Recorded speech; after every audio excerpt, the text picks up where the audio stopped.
Hormatly watandaşlar. Şu gün 2023-nji ýylyň 5-nji ýanwary hepdäniň pensiýany güni. Hoş geldiňiz Türkmenistanyň demokratik platformasynyň kanallarına. Şu gepleşigimiziň temasy soraglary jogap. Ýagny YouTube'da, Telegram'da, Facebook'da maňa ýajan edip ýazanlaryna ýa-da biziň aktivistlerimize kim sorag berin bolsa, şo soragy jemläp biz size ýa-ni şul gepleşigimizde düşündürüş bereriz. Bundan başga da biz size haýyş edýär. Şul efiriň aşagynda ýa-da geçirilen efirleriň aşagynda ýa-da geçirilen video gepleşikleriň aşagynda öz komentariýaňyzy tematika boýunça ýazsaňyz, biz hökma şonu alarsa gelecek efirlerde size jogap bereriz. Ine şu günkü men gepleşigimde, şu günkü biziň gepleşigimizde başlan meniň bilen bir topar Türkmenistanyň graždanlary, aktivistler, halkyň aktiv adamlary gatnaşýar. Ine Musa, salamu aleykum, hoş geldiňiz. Assalamu aleykum vatandaşlar, salamu aleykum Murad Ağa, çağırmamız için sağ olun. Nurcan apa, salamu aleykum, hoş geldiňiz. Salam vatandaşlar, hoş bulduk. Serdar, bizi eşitýäňizmi?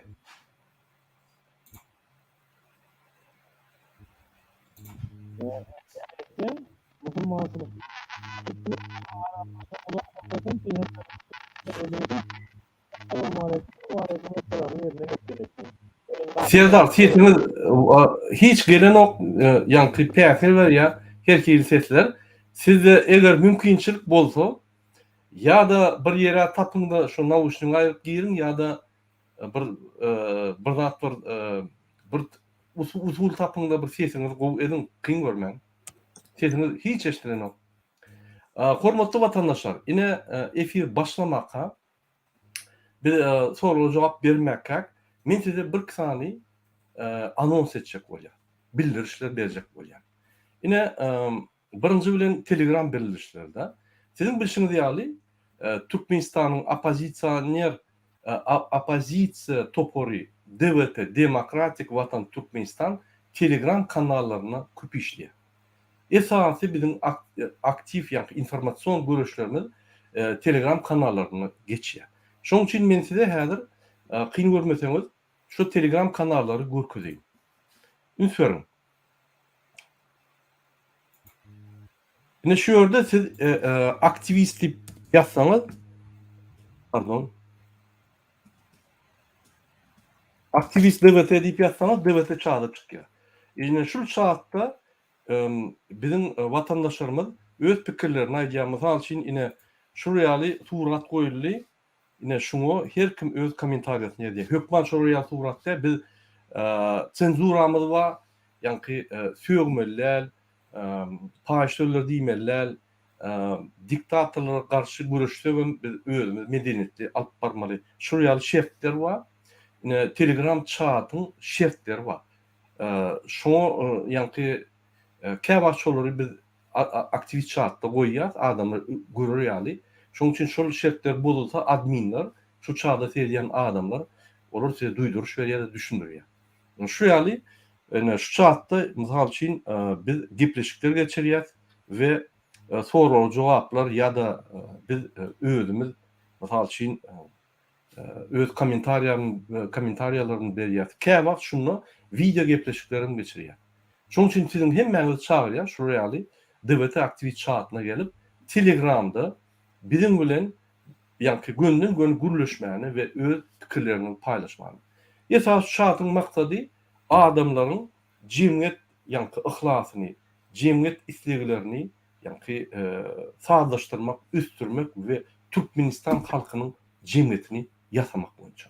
Ine şu çatda bir topar adamlar käwagt ters pikirli gelýärler. Onu hiç il tapawdy. Ne şu çatda günaýdyn emhime gulluklarama, beýle gulluklarama biz haçana çel bulardan gizländik. Haçana çel bulardan gizleneli. Goý olaram görsün, goý olaram öwrensin. Bundan başga bizde demokratik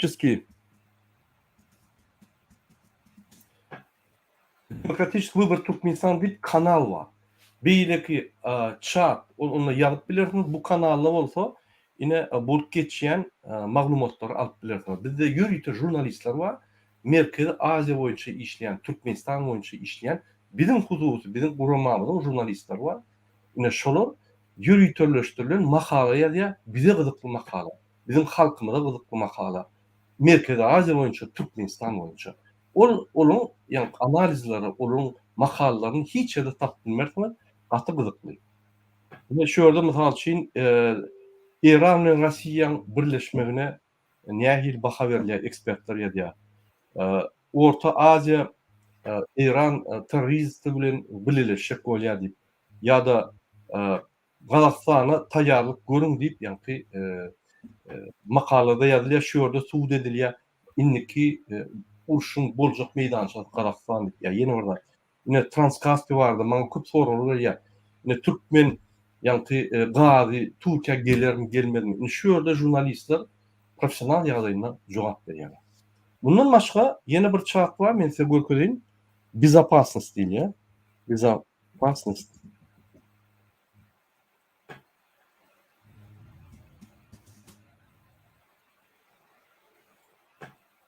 Pardon. Ine Безопасность Telegram DVT diýip. Ünsverin şu ýerde size şul çatda öwredýärler nähili öz Telegram kanalyňda, pardon, öz Telegramyňda двойное autentifikasiýa etmeli. Nähili maglumatlar gizlemeli. Nähili sen Telegramdan giren ýagdaýynda senin telefonuň görünmedi ýaly, hakyky adyň görünmedi ýaly. Безопасность urda maglumatlar şunu gidýär. Şoňa hökman girin, ine men şu häzir şunu sylkany kopýa edýänle, mysal üçin aktivist çatyny goýan häzir.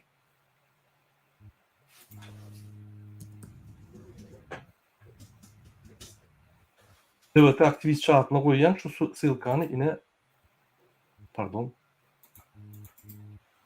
Goýup bilemok diýmek. Men goýaryn häzir, şu gepleşikden soň goýaryn.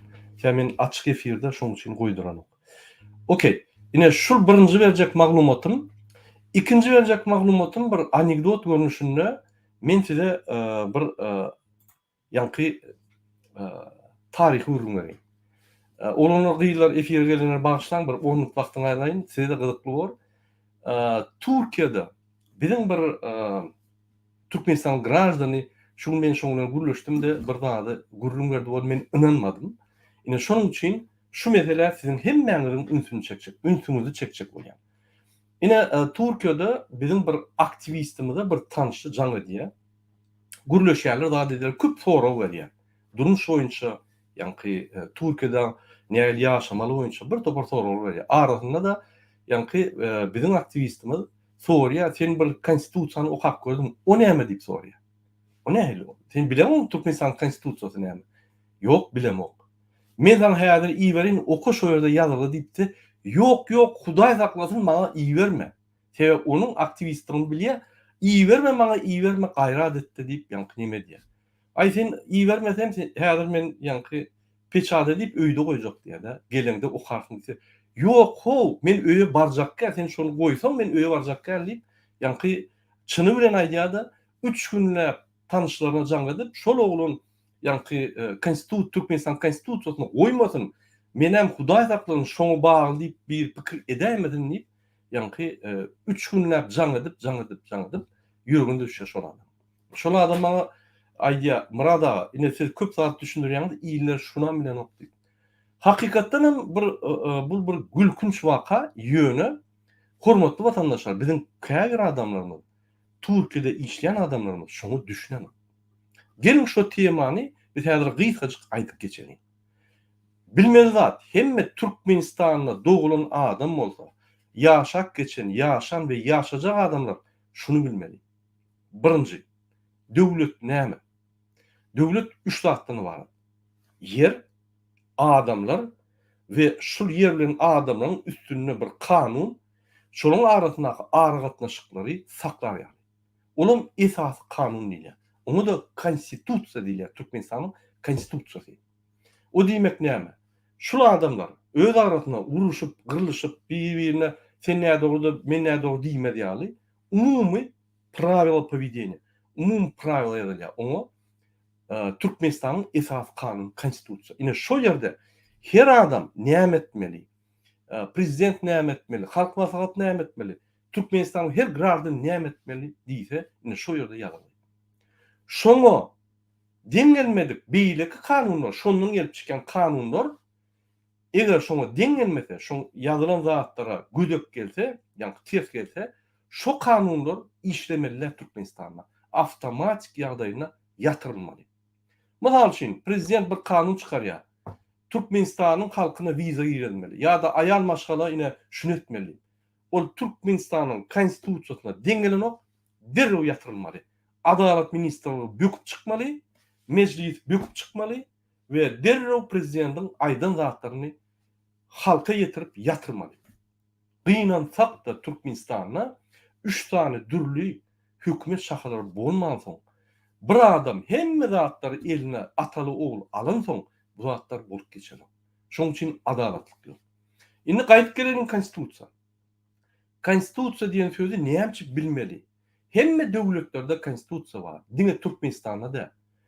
Türkmenistanyň konstitusiýasyny meclis kesitliýär-de meclis şonu ýanky toplaýar-da şonu ikrary bilen ýanky çykarýar. Onu Türkmenistanyň prezidenti gol çekip karar edip ýanky hakladýar. Ünsüwerin konstitusiýadan gaçsaňyz siz Türkmenistanyň esas kanunundan gaçdyňyz bolýar.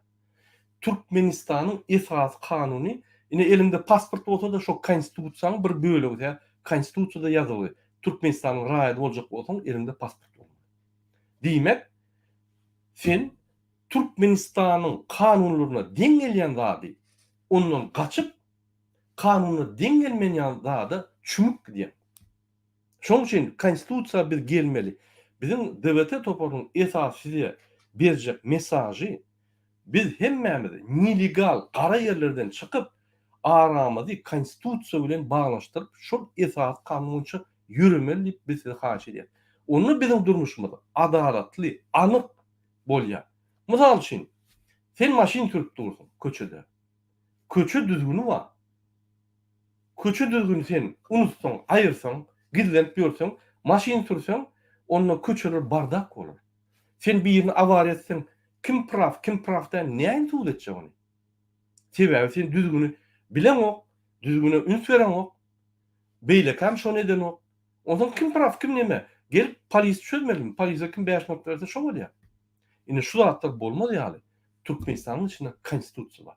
Men ýene bir gaýtalaýan, döwlet 3 zatlaryny barat. Birinji toprak yer, territoriýa. İkinci adamlardan, üçüncü konstitusiýadan. Ine şu zatlar bolsa döwlet. Eger sen Türkmenistanyň grajdany bolsaň, sen şu döwletiň bir elementi bolýar. Eger sen şonu boyun almasan konstitusiýa, onu sen gizlenip gara yerlerde bir kanun ýagdaýda bir kanun zatlary edýär. Şoň üçin konstitusiýadan gaçmalylar, konstitusiýa ýapyşmaly. İkinci bir bellekeşekdim. Yine Türkiýeden mysal, yine bir topar adam bir-birinden sorýar, Türkiýede köprak ýaşandym. Yine şuraya ýagdaý bolsa bizim kwartiralarymyň bahatyny galdyrsalar biz näme etmeli? Näme etmeli? Kimiň ýanyna barmaly? Bizim aktivistlerimiz maslahat berýär. Türkiýede eger oturýan ýeriň bahasy galan bolsa, onu kanunyna Türkiýede 25%dan köp galmalylar, eger 100% galan bolsa, göni öýün hojaýyny aýdýan, Türkiýede kanun bar, 25%dan köp siz galdyrmalylar bahasyny. Eger siz galdyrjak bolsaňyz men adwokata, hökman guruluş adwokat bilen gelip siz bilen ýa guruluşan diýseňiz, onu bir topar hojaýynlar iýde çekilýär. Näçe? Türkiýede kanun işleýär. Ine şu ýaly etseňiz bolýar diýip, ýani bizim halkymyza düşündirseler, halkymyzda ýokly adwokat gerekkä, näýat? Advokat näme gerek? Onun roli nähili? Advokatyň esasy roli konstitusiýanyň içinde iki sany bir-birine ters gelýän, ýöne konstitusiýa degişli zatlar bolsa, haýsysy praw, ýani haýsy dogry, haýsy dogrurak, haýsy ýalňyş ýol, haýsy dogry ýol, haýsy ýani pozisiýa kanunyna deň gelen, haýsy deň gelýär diýip gelip şonu birinji düşündirýär. Advokat bilen bir ýere barsaň, sen oňa garşy görüşeň ok. Senin advokatyň neutral adam iki tarafa düşündirýär da ılalaşygy getirýär. Kanun şöyle bozulmaz ýaly. Eger advokat edilmese, Siz advokatdan kaçtınız. Siz onu bir düzgünçülük ýerňiz. Ya konstitusiýany dogryma den menen bilemek duruşunu. Takminan bilýän, problem bolany açýan terediýän. Ýöne adwokatlar giýje uni şulugda spesialistler işleýär. Şoň üçin şolar ýüllenip, şo konstitusiýany dogrymy sen pozisiýaň dogry däm diýip anyklasaň gowy. Iň bolmanda ýanyna baryp sorak gaýsaňam gowy. Şonuň üçin adwokat, konstitusiýa jemgyýetde gaty wajyp zatlar. Men bir zat diýjek bolýan, hormatly watandaşlar, siz hemmäňiz Türkmenistanyň 70% ilaty, Ilaytada Türkiýe gidenler, ya da şöyle gidenler, siz kommersant, turiste dönüňiz. Turist kommersantlar. Siz ne de wataňyz bar, ne de wataňyzyň konstitusiýasyny bilýäňiz, ne de watan diýip şoňa ýanky göz baglaýaňyz. Ýöne şöyle turist ýaly ýaşaňyz Türkmenistanda. Siz diňe nirde pul gazanyp bolýar diýip ylgyaňyz. Şoň üçin moral taýdan, edeb taýdan, ýanky watançylyk taýdan ihlas ýanky ynam köp tarapdan bizim derejemiz gatyp ete düşdi. Sebäbi biz watan ýitiredimiz. Başlaň men ine Fransada ýerleşýän, men watanym Türkmenistan. Men Türkmenistanyň grajdany. Mende Türkmenistanyň pasporty bar. Men doğulum Türkmenistan. Meniň bar doğum araşym Türkmenistanda. Men maşgalam türkmen, hemme adym türkmen. Bir ýerde garşyk ýokdur. Şoň üçin men watanym kim ol Berdimuhammedow? Moşennik. Näme şo Berdimuhammedow kanunlar bolýar. Ine men şoň üçin uğraşýar. Şoň üçin ýene öňeki ýatladýan. Konstitusiýa hemmämize deň teredýär. Hemmämiziň rollaryny şöyle ýazygy. Şol prawila bolmasa, şol esas kanun bolmasa bizde döwlet ýok. Men köpden bäri aýdýan, Türkmenistan döwleti ýok, konstitusiýa işlänok, prezidentiň özi konstitusiýaň garanti, şunu ýaragly goramaly adam özi bolup ýör. Şoň üçin döwlet ýok, on prezidentam ýok. Bizim setlerimizi ogurlap, moşennik, ýanky falsifikasiýa edip, ogurluk edip ýolbaşçylyk bolup gelen. Şoň üçin ol Türkmenistany ösdürmenek. Şoň üçin biz öňüňiz bilemdi. Ýöne ýyzyk edip ýatyr. Çykarýan kanunlar bir psihbanisan kanunlary. Men şonuň bilen öz çykyşymy bagşlanan wagtlarym guturdum. Ýöne bir zat öküjek bolýan terdim. Ine Основной закон государства, ýanky döwletiň esas zakony. Ine Konstitusiýa Türkmenistana bir düşýär şu ýerde migratsion Türkmenistan gouvernement.com tm. Ine ofitsialny Türkmenistanyň saýty. Ine Türkmenistan hökümetiniň saýty. Ine şu ýerde açýas. Şu ýerde ýazylýar Konstitusiýa Türkmenistana. Men şol Türkmenistanyny Türkiýede gezýän adamlary okudym. Türkmenistan konstitusiýasy Türkmenistanyň ofitsial saýtyna ýazylgy. Onu siz ýapyşmaly. Ondan gorkmaly.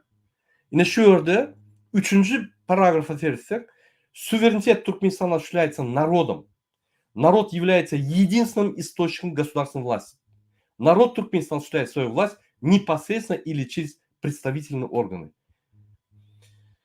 Никакая часть народа, ни одна организация или отдельные лица не вправе присвоить власть в государстве. O demek näme? Türkmenistany dolandyrýan diňe halk. Hiç prezidentam däl, on halk maslahatam däl, ýanky oýunçagy ya da meclis hem däl, o ýerdäki ýallaklar. Türkmenistan halk dolandyrýar. Hiç bir burama, hiç bir adam Türkmenistanyň hökümetini eline basyp alyp bilenok diýip ýanlar. Ine Berdimuhammedowlar atawly hemme hökümetiň ýanky haklary eline alýar, hökümeti eline alýar. Ine şol gadagan, ine şu bizim esas kanunynyň 3-nji statýasy şonu diýär. Bagşlan wagtym çekdim ýöne şu zatlar gaty gyzykly bizim watandaşlarymyz üçin. Şoň üçin men şunu aýtmaly boldum. Indi biz gepleşe geçeli.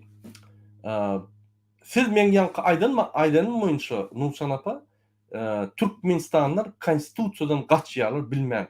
Näme bilenok, bular pikir edýär, opozisiýa öz informasiýasyny ýaýradýar diýip pikir edýär.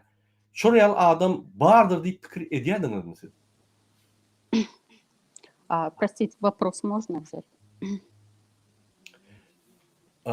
Я хочу сказать, что в Турции или где-то, или внутри Туркменистана люди есть, которые не знают, что такое Конституция Туркменистана.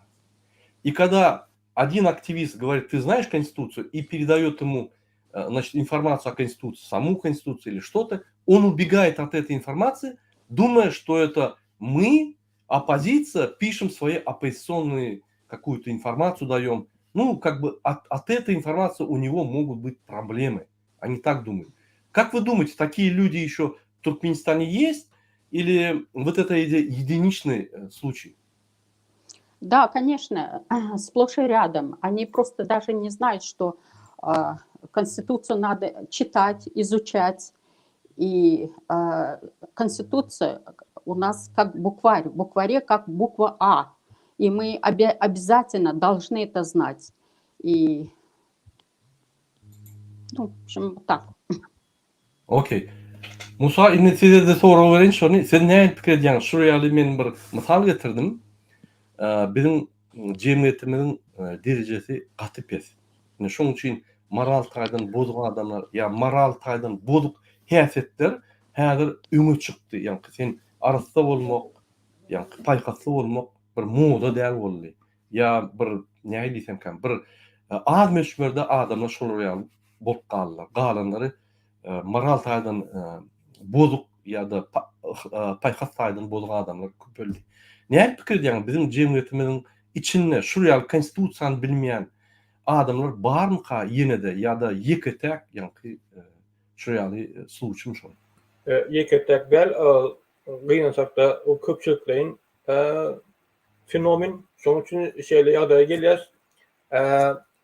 Ýa-da gat şondan ýüz döndürýär esasy kanundan, ýagny gollanma ýöregelge ýa-da bilgen şonu inkar edýär. Hadis barda diýilýär. Siz nähili bolsaňyz ýolbaşçylaryňyzdan şon ýaly bolýar diýdi. Bizim halkymyz syýasy tarapdan hiç ile gyzyklanmaýardy, hiç ile näme täsir etmäne çalışmaýar. Şoň üçin görýän bolsaňyz o ondaky ýygnaklarda Türkmenistanam ýok. Türkmenistanyň biri hani arada Russiýanyň bir senatorymy, gubernatorymy Türkmenistan hakynda bir kemsilici sözler aýtdy-da. Şonda da hiç ile reaksiýa ýok. O diýmek bizim ýokarda oturanlar Türkmenistanyň halkynyň ýüzi bolup, türkmenleriň özleri nähili bolsa ýokardaklaryň şon ýaly.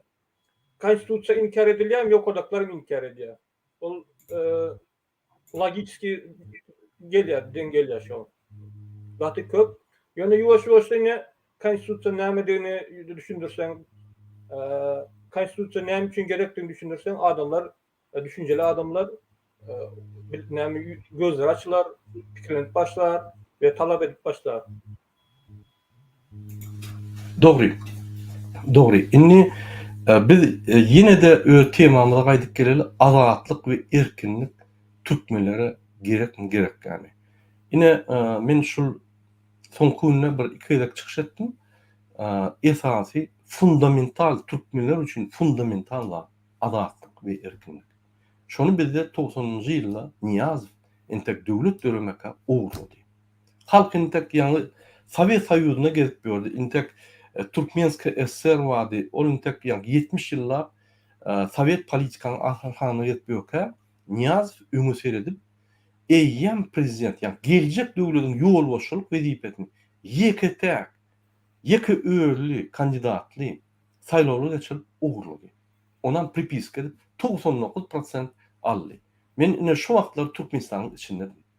O wagtlary 91-nji ýylda maňa bir 25-23 ýaşlaryndadım we edil şu iş başlayan wagtlarym. Şonu biz saýlawga da gatnaşmadyk, barmadyk. Men enatamam barmady, hiç kim barmady. Biz köp çağılmaşgyla. Goňşular zatlar biz ýani habarlaş Sowet Soýuzyna hemme zatlary birikmeden girýän däldik. Şo ýerde men soraýardym, ýek adam bar ýa-da 10 adamdan 2 adam. Diýmek 100%dan 20-25% bar ýani. Galany gatyr ise 40%. 98 bitin ýani 5% bilen utdy şol. Onça adam baran o. Ne utup bolýar. Ondan bir tane kandidat bolsa başka protif yok. Dine zahmet. Sen saylov diýerler. Ne şuraya gül kuş zatları eýýem idiot, kariyerist. Başta birinci ädimde Türkmenistany şol yanlış ýola akyp başladı. Näde pikir diýen? Şonuň birinji ädimi, ikinji ädimi 92-de täzeden saýlaw geçirýär. Täze konstitusiýa döwredi 92-de. Indi konstitusiýa boýunça konstitusiýa laýykda prezident ýa-ni bolmaly diýip täze saýlaw geçirip, ýene de şo ýerde ýeketäk kandidatly saýlaw geçirýär. Şonam ýene de 99,5% alyp bütün dünýä öwrülýär. Bütün dünýä üstünden gülýär. Oň üstünden Türkmenistan üstünden. Ýöne türkmen halky o derejeli intek ýa-ni bir ýylda eýýän prezident bolup 2 ýylda hemme dady prezident Türkmenistana prezident diýdi utordy. Niýazyň şeýle bir sözleri bardy. Arkaňda men barm prezident. ýa-ni çynowniklara diýär-de, ministrlara. Sen arkaňda men bar prezident. Men arkamda Allah bar. Başga adam ýok diýdi. Eýýäm özüni perişte ýaly goýýardy. Näme pikir edýäňiz? Şul adam ýa-ni başgaça hereket edip bilermidi? Näçip şo wagtlary mu Atatürk ýaly bir wazmonçy bardy. Ýokardan Türkmenistan döwletine azatlyk gaçdy. Türkmenistan halkyna azatlyk. Ýokardan padarky ýaly gaçanlar şul adam Türkmenistan döwletiniň azatlygyny eline alyp, halkyň hem haklaryny eline alyp, teslerini ogurlap, halkyň azatlygyny hem eline alyp başga ýola gitdi. Şo ýerde eger Atatürk ýaly Türkmenistan östürilme bolsa, jemgyýet östürilme bolsa, biz häzir başga döwletde ýaşardyk. Men Fransada bolmadym. Hedile Türkmenistanda bolurdum. Siz Amerikada bolmadyňyz. Hedile Türkmenistanda maşgalan garykda ýaşap ösüp Bulu ýaly Berdimuhamedowlar, ol dom probleminiň başlyklary hiç wagt Türkmenistan prezidenti bolmady. Akylly adamlar bolup Türkmenistan başgaça ösürdi.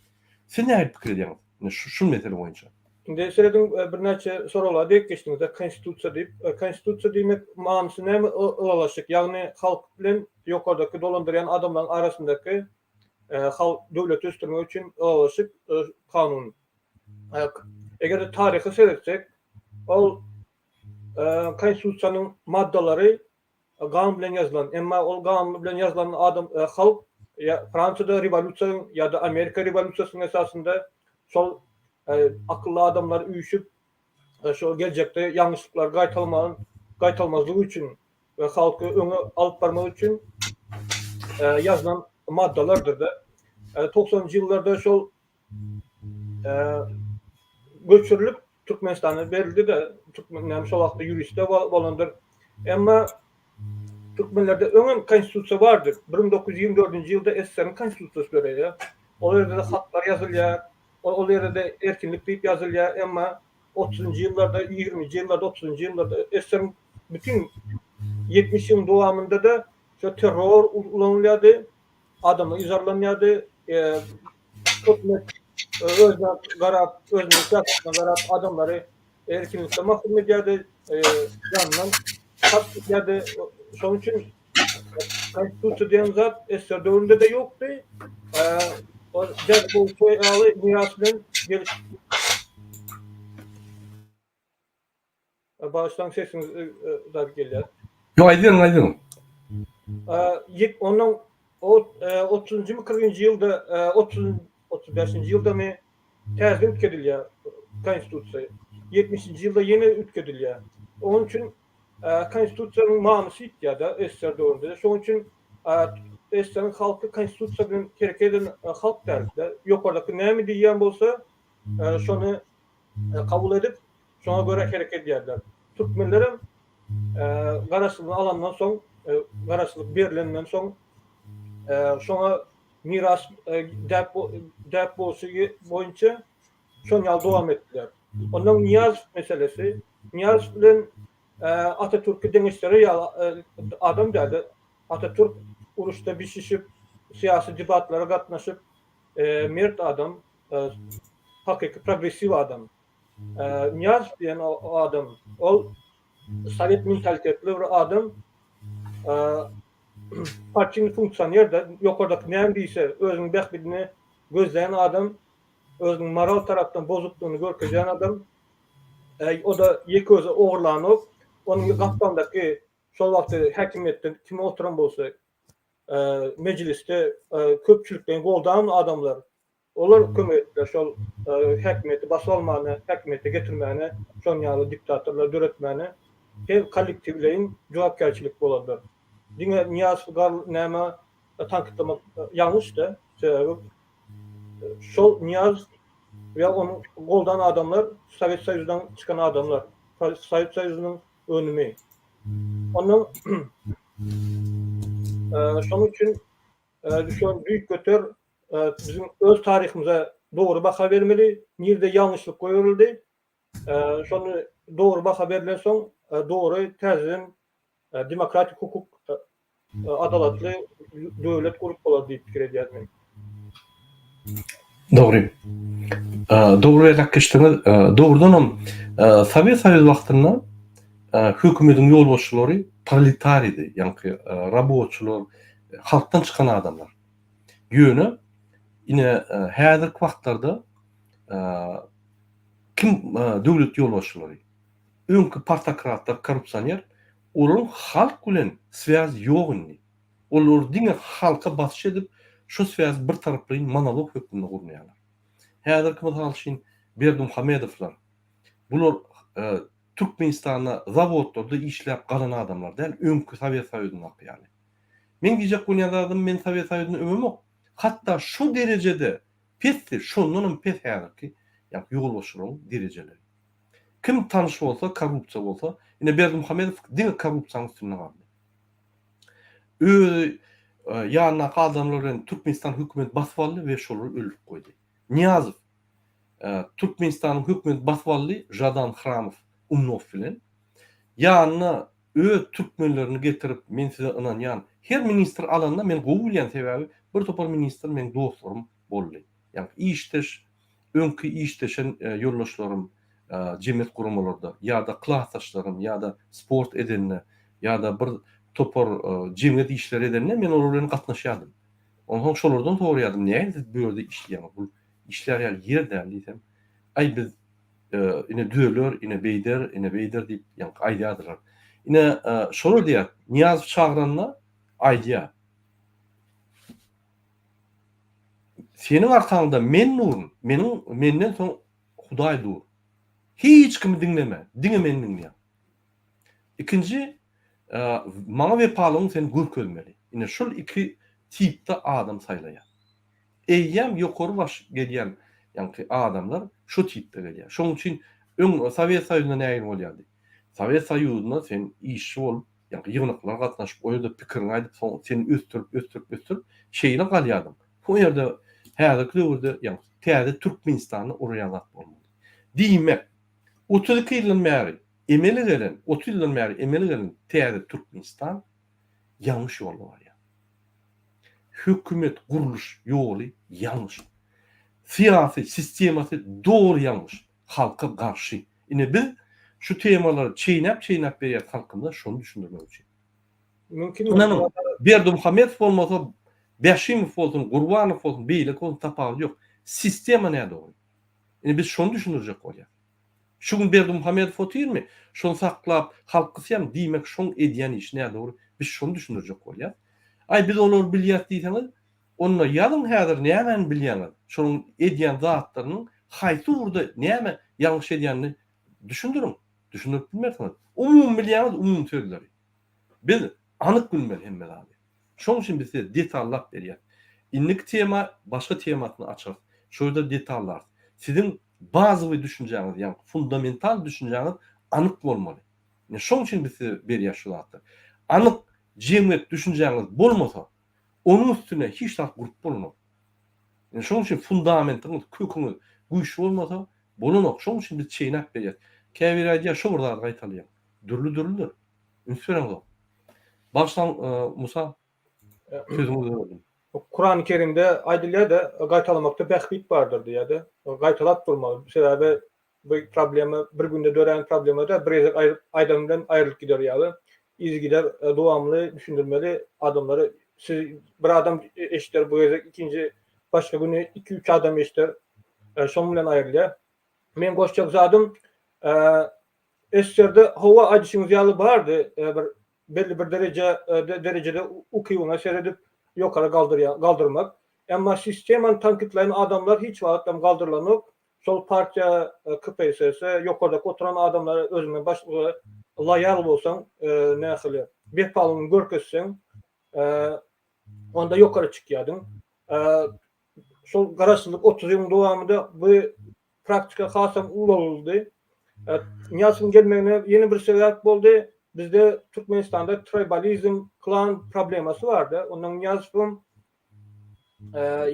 näme ýetim bolansoň şol bir klan tribalizm problemasy bolmaz diýip orta gelen adam da ýöne onuň ukybyna däldine şonuň ýetim bolan üçin şeýdip preferensiýa berdiler şoňa. Nähili preferensiýa diýip bir artyk maşrut hukmunda Avantaj var, maşrut berdiler. Maşrut berilip wezipe berildi. Onuň Niýaz öldürýänin status quo bardy da, nähili quo. Yani yerlerde indi belli bir derecede ahal dolandırıyor. Eğer de mesela bundan sonra akıllı bir ya Mardan ya Levap'tan ya Balkan'a Daşol'dan bir gelirse yine bu yerler paylap başlar. Yine bir klan problemalı, tribalizm probleması yüze çıkar deyip gelin şu ön kıyalı bir ahaldan adam bolsun deyip koyulan adam da şu Akmurat Recep, Hramov, özen bir nähili Samsung değil o bir medin institutu kurtarmak bir Samsung adamın işi değil onun ön derecesi var o Gurbangul'un şoň üçin bir ortaçy intellektual adam ýöne häsiýeti boýunça özüne ynamsyz, özüne ynam bolmadyk mertebesini saklap bilmedik adamyň öňe çykaryp şeýdip manipulasiýa öňe goýuldy diýip pikir edýän men. Doğru. Hormatly vatandaşlar, bizim häzir efirimize gün giyip bilersiniz, men başta yazdım. Telegramdan maňa ýazsaňyz men size çergi bererim, gün efire giyip bilersiniz. Siz bizi tanqidlap bilersiniz. Siz öz pozisiýaňyzy aýdyp bilersiniz. Sizin dünýä garaşyňyz bize gawat gelmediligi mümkin. Ol dogry da. Şoň üçin bizim diskussiýamyz hakykat tapmak we hakykat halka ýetirmek. Dogry bellek geçdiňiz Musa. Menim ilalaşýan öň şuraya ýetimräk arkasında hiç kim bolmadan adamlar öňe sürýärdiler. Näçip ol adam basyş etseňem ýeközi hiç rak edilmez. Oň arkasında klan durmaz. Olar perivaroz etmez, olar adam galdyrmaz, çeýdip goýarlar. Ýöne Niýaz gelen soň, ýani prezident bolan soň şondan başlap öz klanyny gazyp başlady. Enatasyny gahryman etdi. Ýani öz atlaryny, enatasynyň atlaryny kalhoz hemme ýere goýup başlady. Öz garyndaşlaryny men bir aýal maşgalany tanýadym. Şonuň garyndaşy, Dwaýurun dogany. Niýazowyň ejesini oğudan kovdular. Sebebi yanlışmasam 38-nji ýylda Kakasy aradan çykdy. Pardon, Kakasy gitdi. Niýazow 40-njy ýylda doguldy. Özüňiz pikir edäň, Kakasy ýok maşgalda Niýazow doguldy. Şoň üçin ol aýal maşgalany çağırlar bilen oğudan kovýarlar. Ýani dogan arnaşlar. Baran ýeriniň dogan arnaşlar kovýar. Ine şol tekwa nemede tekwalarda yanlışmasam şol ýerde uborçly bolup işleýär. Ine şol ýerde bir adama ýani hyzmat edýärdi, uborçly bolup işleýär. Ine şondan ol gahryman ýasady. Kakasy uruşda bolmadan adamdan uruşa gitdi diýip gahryman ýasady. Hemme taryhy ýükletdi. Türkmenistanyň taryhyny 32 ýylda 32 ýylda hiç ýyl gahryman ýok ekeni. Hiç kim ine işlemeýän eken. Diňe Niýaz hemme zatlary edýän eken. Bir topar ýazan kitaplary, bir topar eden zatlar. Diňe şol edipdir. Ine şu bizim taryhymyzda şoňa ötürdi. Men näçip Niýazowyň üstüne köp durup geçýän, sebebi fundamental diktaturany guran şol adam. Şoň kimdigini bilsek, şoň näme etjekdigini gözümiz ýetýär. Şoň kimdigini men size ýani şahs tarapdan we siýasat tarapdan düşünürjek bolýar. Siz düşünürýärdi. Ya köp adamlar Niýazow diýsen, ay atamyz döwlet boldy. Onanyň Niýazow bolmadyk bolsa, mundan bir döwlet gurulurdy. Niýazow döwleti gurmana mejbur boldy. Türkmenistany gurmasa Türkmenistan SSR öň Sowet Soýuzyna degişdi. Sowet Soýuzy ýykyldy. Döwlet ýok, özüň guraýman sen başgaça bolmaýar. O mejbur boldy. O başarda paçalyk gurýardy. Ýöne intikal taýýar däldi, paçalyga barýardy ol. Ünsörüň Gazakystan, Özbekistan, Kırgızstan, Täjikistan olur boldy. Näme Niýazow olardan bir üýtgeçlik zat etdimi? Etdi, Erwet tarapdan. Ýöne gowy tarapdan etmedi. Biz şu wagtlara, şu döwletlere göre Erwet ýaşadyk. Men Gazakystana baryp işläp şöýdy, ýa-ni pul gazanyp Türkmenistanyna başgalarym eklemek bolýar. Gynasapda. Ine häzirki Türkiýe gidip ekleýär da Türkmenleri. Ine şol ýaly men edýän. Şeýle Türkmenistanyň hiç bir şans ýokdy. Arkaňda hiç kim ýok. İterýaly hemmerde wzatka bermeli, diňe tanış boldy. Niýazow bolanda da klan sistemi gidiyordu. Gıpçak, Göktepe, öňü diýer galanlary ýygy alýardy. Ol bir kısan ýallaklar çykarýardy, vilayatlardan boldy. Öňüm şol esasy zatlar gurup giden şol, men şonu sizi düşündirjek bolýan. Men ahallar Erwet, Göktepeler Erwet, Gıpçyklar Erwet diýemok. Niýazow öz dogumlaryny terk etdi. Türkmen halkdan ýa-ni. Men şonu düşündirjek bolýan. Şol ýaly gaty hukukly adam siyasi tarapdan tilki, şoň üçin şoň ady sapar tilki gelip döwletimizi ogurlady. Bizim halkymyzyň setlerini ogurlap prezidentlik ýa hökümetini aldy. Hemme zady prezidente bagly edip Türkmenistanyň konstitusiýasyny öküdip prezidentlik konstitusiýa etdi. Özüne şonu saklar ýaly.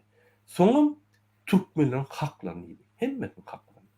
Ine şol fundamental arawany guran şol arawan üstünde de Gurbanguly Berdimuhammedow öz oguly bilen bire işe gidip barýar, beýleksem ýygyna gitar oýnap barýar.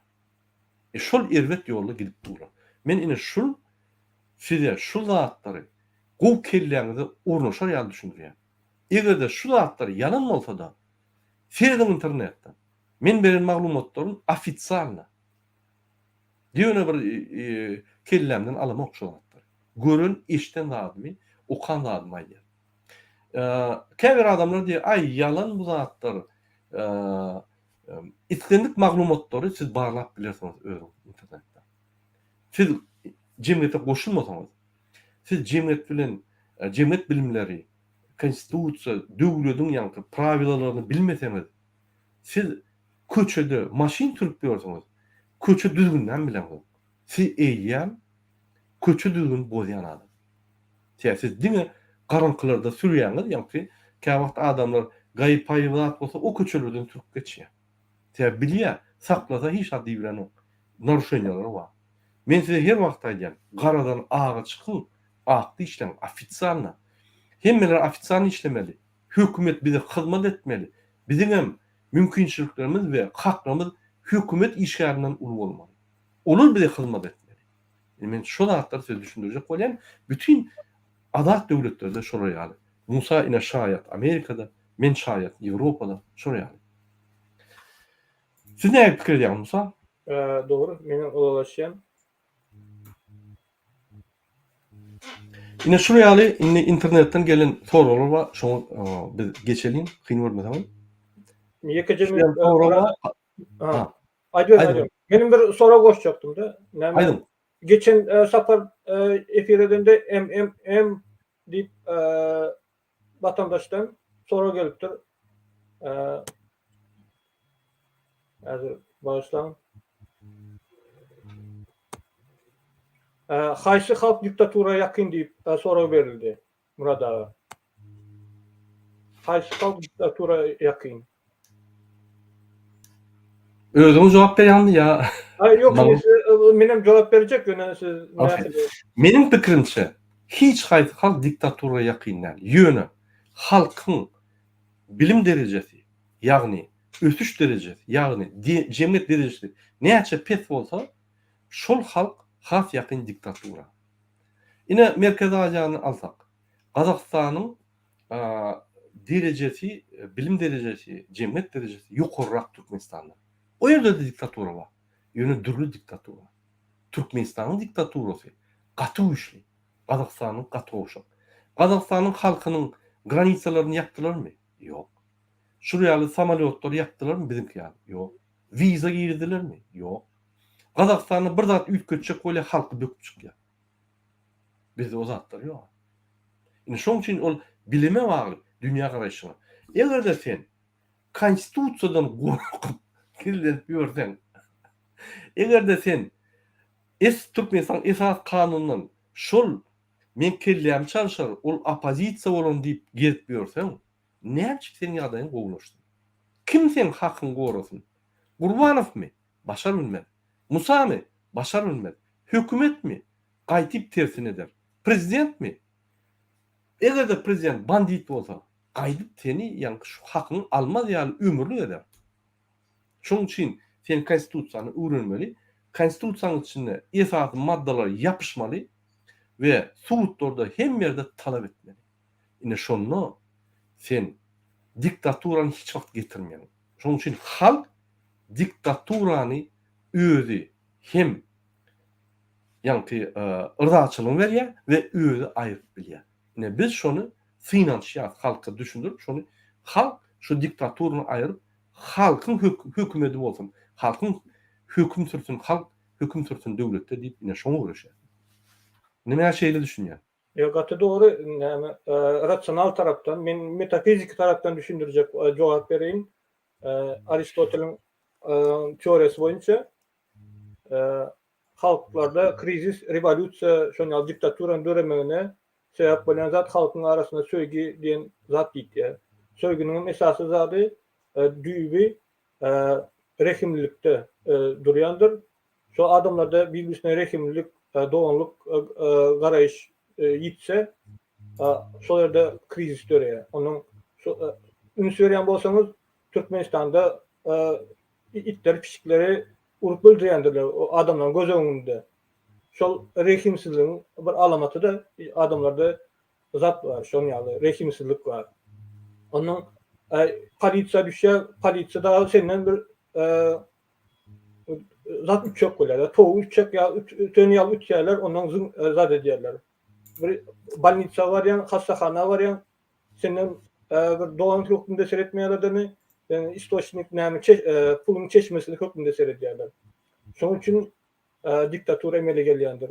Emma beýle bir umutsizler Türkmen halkyny zat görkezdi. 20-nji ýylda aktyfdan boldy, çarjörde, marda. Ondan şol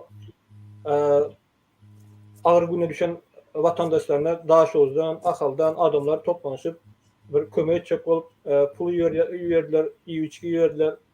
Ondan görýär bayramalaly ýaly oğlanlar öz vatandaşlaryna kömek etjek bolýan adamlar bar. Demek rehimsizlik Türkmen halkynyň içinde dolu ýitip giden ok. Söýgü, doganlyk söýgüsü bar.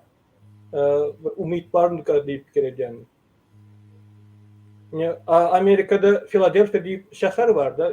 Şu Amerika Philadelphia diýmek bir wada näme tejribesi doganlyk söýgü diýmek de.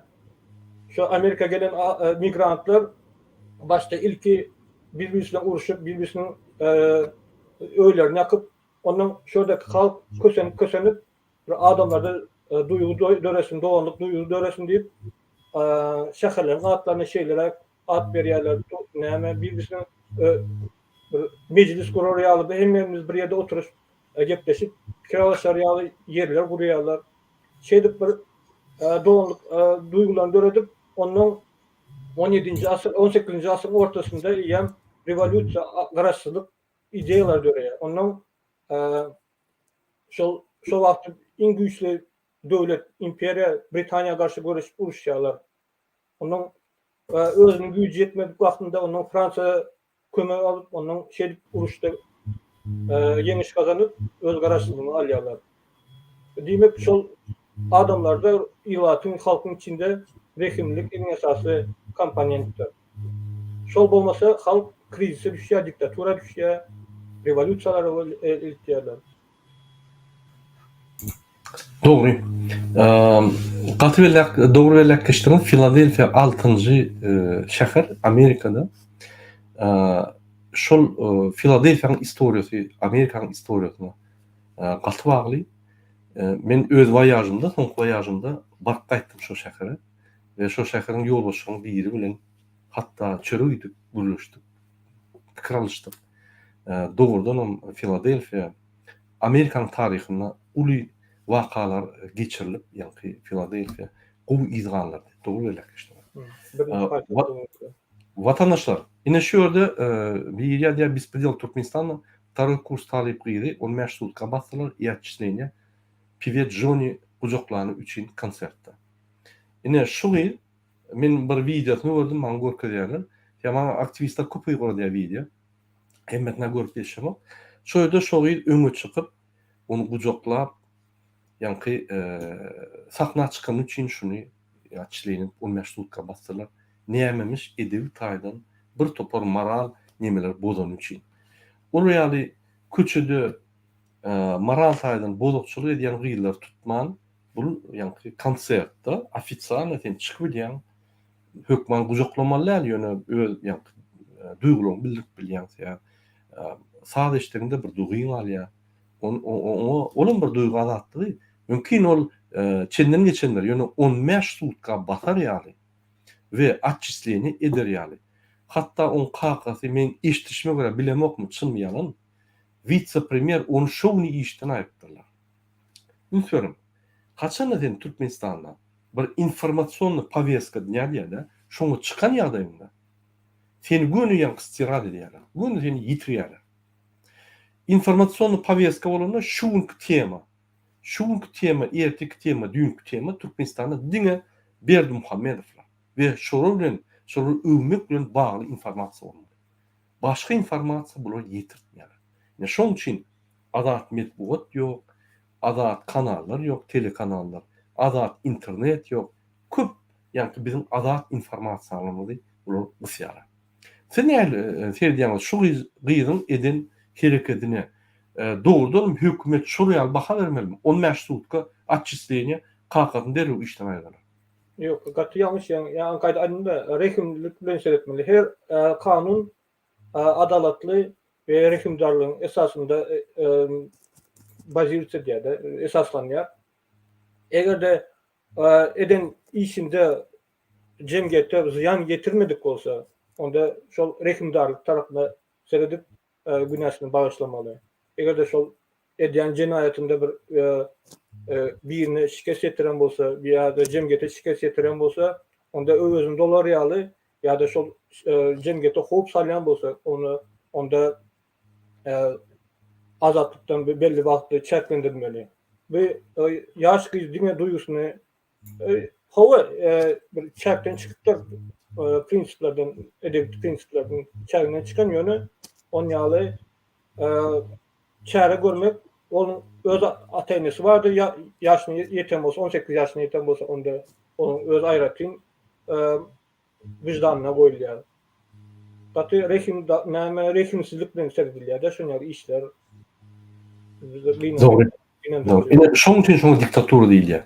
Bir adamyň diktaturada şoňa ýani ine Caligula diýip bir adam bady. Öň Romlarda. Şol adam näme diýdi? Öz ýanynaky kollegalaryny, işdeş ýoldaşlaryna, serhet adamlaryna, ýani serhet ýolbaşçylaryna podдержка berip galdyrýardy. Soň olar halkyň içinde awralyp başlasa, olar öldürýärdi. Sebebi olaryň awraýy ýakynlaşmalar esasy, ýani birinji baş tutanyň awraýyna. Ne Türkmenistanyň sistemasy şonu alýar. Soňa waka ol öldürüp ýadatda Caligula adamlary näme başlady? Ýürüte maşin oýlap tapdy. Adamlaryň kellesini keserýärdi. Ýani maşin şeýle ork diýär. Ýani ýürütürleşdirilen nimeler bar, gylyçlar bar, ýani tuğlanyp orýar. Ine şu adamlar kellesine çelli ýere gömýärde, şeýle hatar edip gömükdiýär. Oňa şu maşin ýani goýberýär-de adamlar urkýar. Näme şo diýär? Adamlaryň birinjiden öz düşmanlaryny ýok edýär. Ikinciden adamlara gorkun. Men sizin Hudaýyňyz diýip ýani özüni ýokardan tutýar. Hiç il haky ýok onu etmäne. Şuraya edip adamları öldürýär. Ünsüren Türkmenistan'ı yine bir tankid ettik, yatırlı yine teýärden serdarın gelmegi bilen.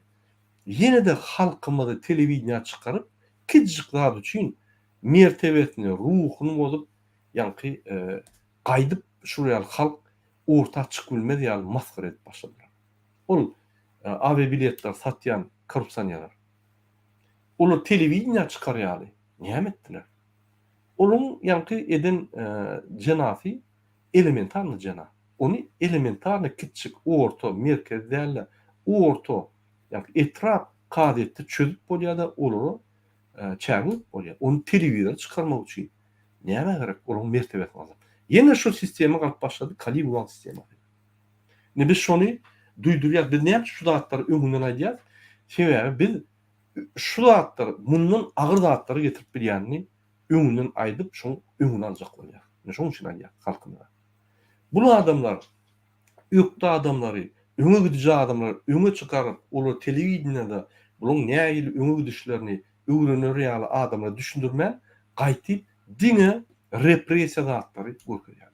Onam Vatan programmasynda. Oý bolýa bir ýürütilýän programy, kadet programy, teleprogrammasy, ýene bir zat bolsa bolýar, o düşünükli. Vatan merkezi programmada ýa-da üstünlük diýip görkezýär. Siz näme pikir edýäňiz şu zatda? Doğru şol? Ya ne doğru? Gaty yanlış adamların mertebesine mertebesi elde edilmesidir. Mesela Avrupa'da da şeylerdir, Amerika'da şeylerdir. Nähil cinayet etse de, nähil terörist olsa da sonu kanunun esasında iş kesýärler, ýöne mertebesine zaret değmeýärler.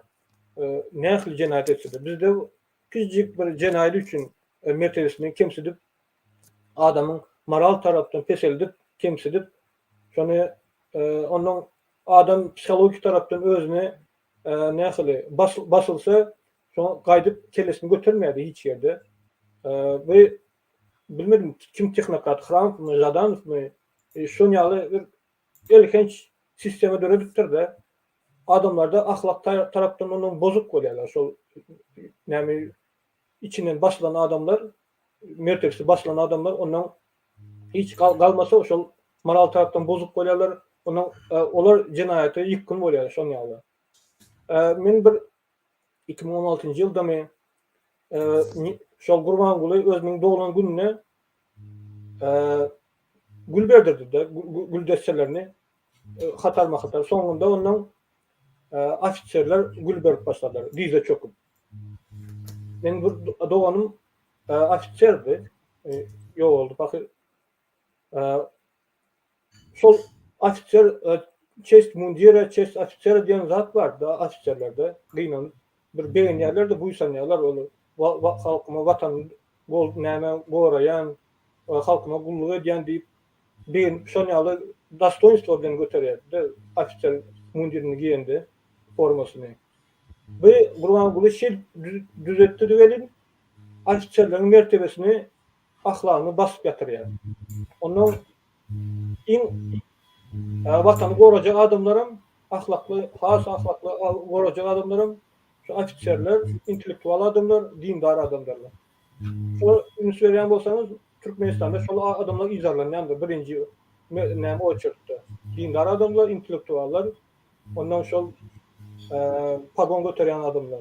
Ya da şolary bizatka bir garalap kendisini götürmez ýaly edýärler, ya da şonýaly mertebesini basıp ýatýarlar. Indi olar gutordy, indi ýöneki bir grajdanlara geçdi, ýöneki raýatlara, beýleklere göz bolsun diýip mertebesini pes edýärler. Doğru. Şöyle gowy bellek geçdiňiz. Haçanla kiçik cinayet edip seni orta çıkarıp seni maskara edip cinayetdan rehimdarsızlyk bilen edilseler, yani jarak kesseler, senin hemme zadyň alýarlar, konfiskawat edýärler. Doğun gardaşyny hem ýerden kowýarlar. Senin doğun gardaşlaryň uly işlerde bar bolsa ýa-da firmalar bar bolsa hemmeden ýatyrýarlar. Ol adam ve onun maşgalasy gowruksyz galýar. Şoň üçin bu hökümete garşy gaýdyp kellesini galdyrmaz ýaly edýärler. Şoň üçin hökümet bar ýerde şol hökümet prav, neprav diýişýäli, şol dogrumy, nädogrumy boýuna ýaly. Diýmek, hökümetiň ýol başdy şonu ýaly syýasat talyp barýar. Ol bikanun. Men şonu düşündirjek bolýar. Egerde bir adam jenaýat eden bolsa, mysal üçin dogan arnaşygynda, bir dwaýurdny, traýurdny ýa ýene radnoy dogany, o beýlekiň günäsine. Egerde bir adam aktivistçilik edip ýören bolsa, Türkiýede, Ýewropada bir ýerde, onuň en atasy doganlary ona degişleri ýok. Konstitusiýada ýazylgy 18 ýaşda boldy, şol adam öz başda karar alyp bilýär, öz başda hereketler edip bilýär. Ine şoň üçin şoňa pasport berýärler. Hemme ýanky atributlaryny berýärler. Şol özü lichnost bolar ýaly, özü obyekt bolar ýaly, özü bir hökümetiň ýanky döwletiň elementi bolar ýaly. Onsoň ol günäse onuň en atasy doganlanyşlaryny hem çykyrýarlar, o NKVD-den gelýär. Sowet Soýuzynyň sistemasy. Derü doganlanyşlaryny kırýarlar, gaýdyp ses çykarmar ýaly. Ol düýünden kanunlary gödök bozdy bolýar. Ine Niýazow şondan başlady.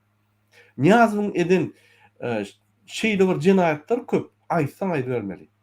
Men käbirlen aýdyp geçdim.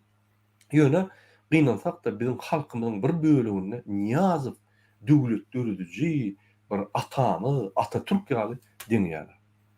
Atatürk bir näçe diller bilýärdi. Ýa-ni ýakynda men seretdim, bir reportajda seretdim Atatürk'ün. Fransuzlar barpdylar ýanyna. Bir topar döwlet ýolbaşynyň ýanyna şeýle bir fransuzça çystaýa. Ondan men uniwersitede oturdum Fransa. Molim boljak bol. Men şol ýaly gürläp bilemok. Men 17 ýyl Fransada ýaşaýan.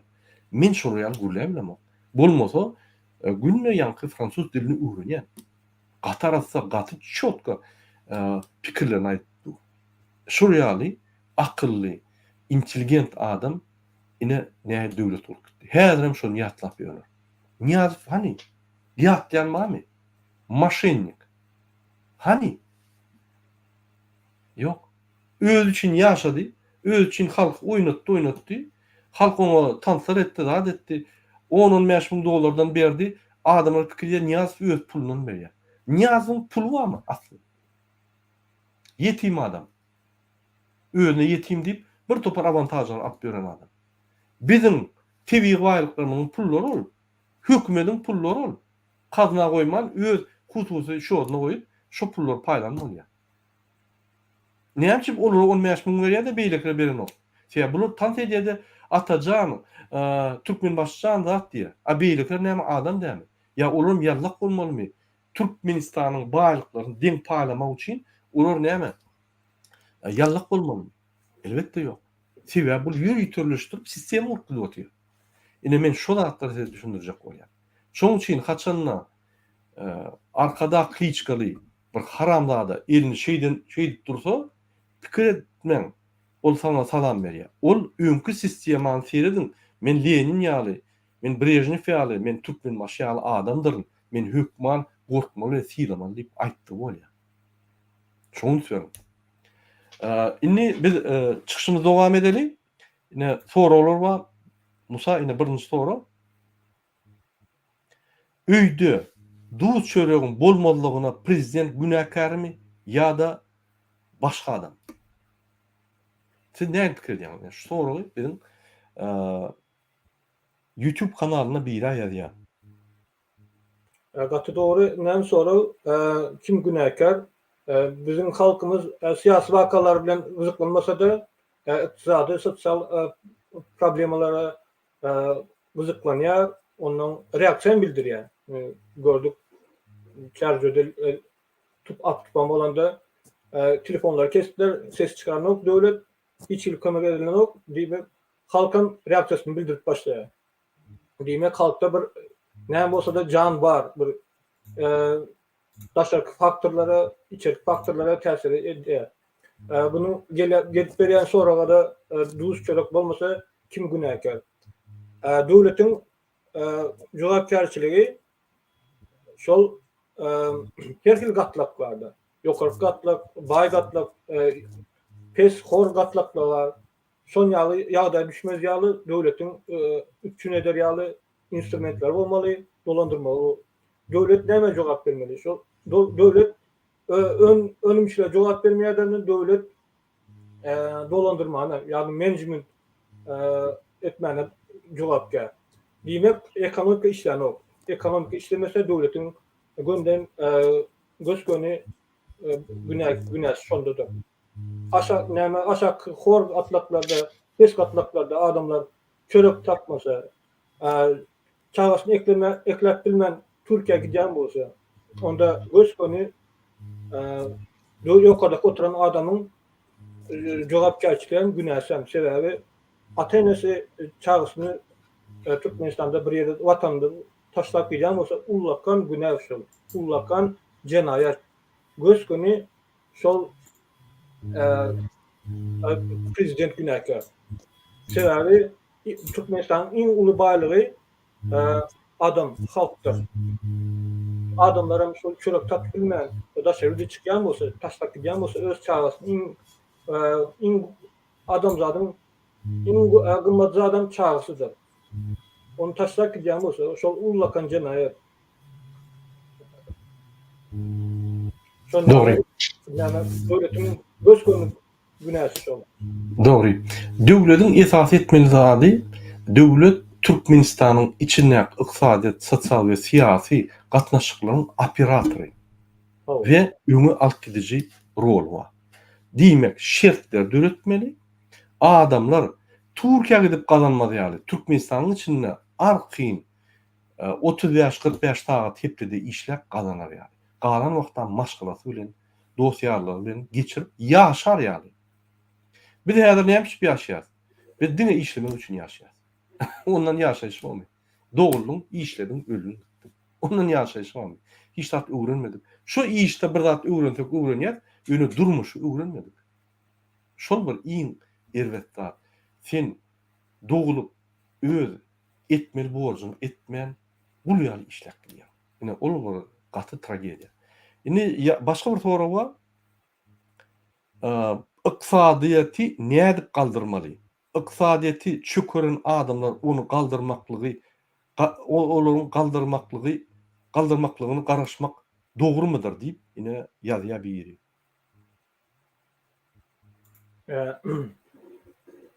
İktisady ine dogry näme dogry jogap beripdir-de. Ine Platonyň aýtmagyna göre ýokardaky diktator tiranlar iň bedbaht adamlar.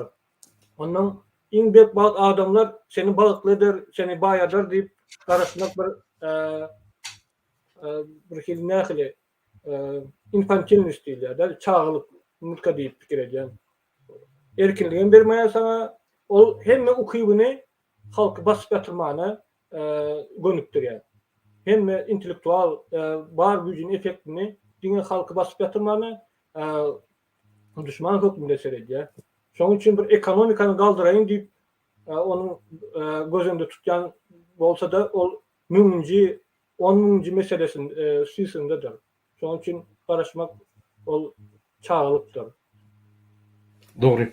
Menim goşulýan ine Ünferin 15 ýyllar 2007-den başlap 2020-ge çelli 15 ýyllar Gurbanuly Berdimuhammedow birji günni halk üçin işläp gördümi? Elbetde ýok. Birji günnäm halk üçin işläp görmek. Her günni halka garşy işleýär.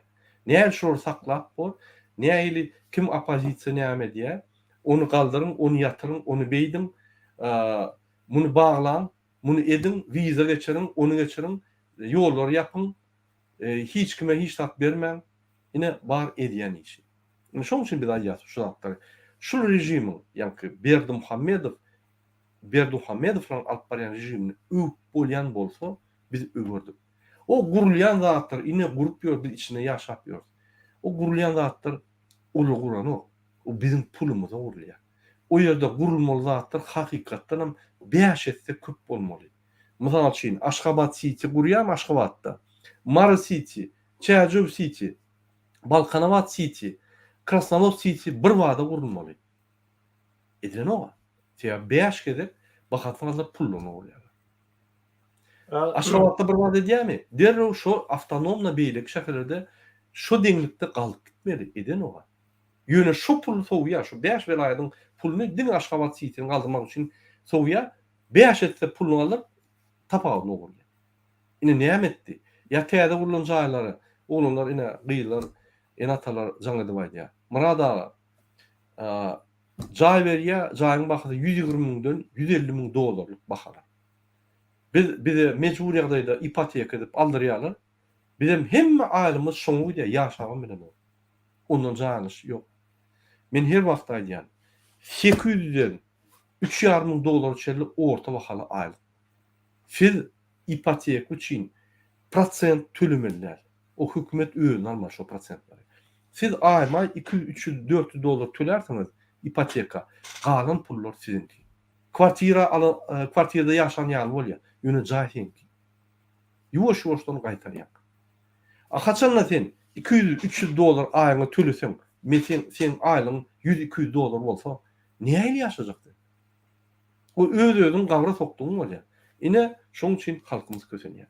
Şoň üçin Berdimuhammedowlar ykdysady doktorlar däl, ykdysady düşünmeýär. Diňe ykdysadetde näil pul oglap bolýar, näil maşgalamy nimet bolýar. Bütün ykdysat sistemany ýykdylar. Kredit finans sistematyny ýykdylar. Ekonomik finans sistematyny ýykdylar. Sistema galmady. Bir sistema ýaşdylar. Men ýegen, men köreken, men oğlunyň dosty, men Gurbangulyň men daýym. Ne şo sistema galdy. Ol näme sistema? Korrupsiýa. Ine polislerim, salawatlyklaryň beýliklerim hiç adedilmeli. Ýegenler aýlan laryoklardan, magazynlardan pul çöpläpdirler. Ýegenleriň çağıry. Şo ýaly sistema geldik. Şoň üçin olardan Türkmenistan galar diýip pikir etmeliler. Bular näme garaşýar? Türkmenistanyň eksportyny köpelip, ýa gazyny köpelip satyp, onun bazar bahasy galar ýaly we şo ýerde uglap doýmadyk ýalyna halka alçyk düşer ýaly. Şol sistema garaşýar. Şu sistemi işläpdi. Biz avtozapravka bolýar. Bütün döwletler üçin. Inik sonra Biraz boşayım Ömrada ekonomik meselesi boyunca doğru etmiş. O diňe ogurlyk da onun gurulýan obyektler diňe şol garandaşlary, zatlar bir proýekde bir pul gazanyp bolýan bolsa öňe geçirýärler, gol çektirýärler. Şoň hasanda 3-4 esse baha goýulýar şol proýekde. Şoň esasında gurulýar. Onun ekonomika diýilen zat önümçülük, integrasiýa, onun pul akımı, finans akımı bilen bağlanıştırmalı. Önümçülük bu zatları etjek bolsaň ýurdu açmaly bolýar. Bu ýurdu açsa investorlar gelmeli, zatlar etmeli, reforma geçirmeli. Onda öz häkimeti tiz darajatlygyny düşünýär, şoň üçin hiç adam östürmeýär. ine her wagt aýdýarlar, ine günne ýanky kabinet ministrde ýa ýygnaklarda Türkmenistan ösýär, eýdýär, beýdýär. Oho, nämämiz ösdi? Eksportymyz ösdi. O diýmek näme? Türkmenistanyň tebii baýlyklary mundan beter ogurlyp başlady. Şolar ýok bolmasa bular diktaturada bolmazdy. Näme? Bizim azatlygymyz ösdimi? Ýok. Bizim sosial maddi ýagdaýymyz ösdimi? Ýok. Näme ösdi?